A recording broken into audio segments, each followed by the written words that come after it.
بسم الله الرحمن الرحيم إن قلاعة oo aad u malayso waalidiinta Soomaaliyeed inaysan wax badan oo kamid ah ka baraarugsaneyn inuu indhuhu qalacsamaan waxyaabo badan ayaa ka qayb qaata waxa laga yaabaa cunuga especially ilmaha markay yar yihiin in qalacoodu ay sabab u tahay cudurro la xiriira aragtidiisa oo uu cunuga hayo waxa laga yaabaa cunuga in aragtidiisa dhow yar tahay waxa laga yaabaa cunuga in aragtidiisa fog yar tahay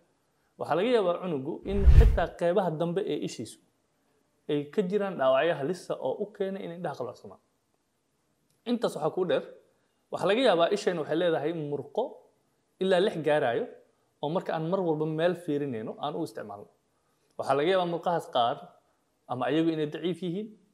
ama nervaha ayaga siiya ama nerve supply-gooda inuu dhaawac ka jiro ama uusan shaqaynin nervihiisa qaar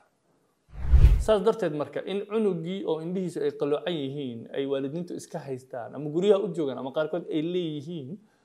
marka uu soo weynaado ayaa wax loo qaban doonaa waa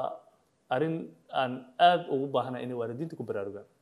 cunugaagu inta uu ka yar yahay 10 sano ay fursadiisu badan tahay haddii indhihiisu qaloocan yihiin in wax laga qabto saas darteed waxaan idinku baraarujinaa in haddii cunug indhihiisu ay qaloocan yihiin aad dhashay ama guriga uu joogo ama kula dhashay in sida ugu dhaqsiya badan aad meesha indhaha ay kugu dhawaad geyso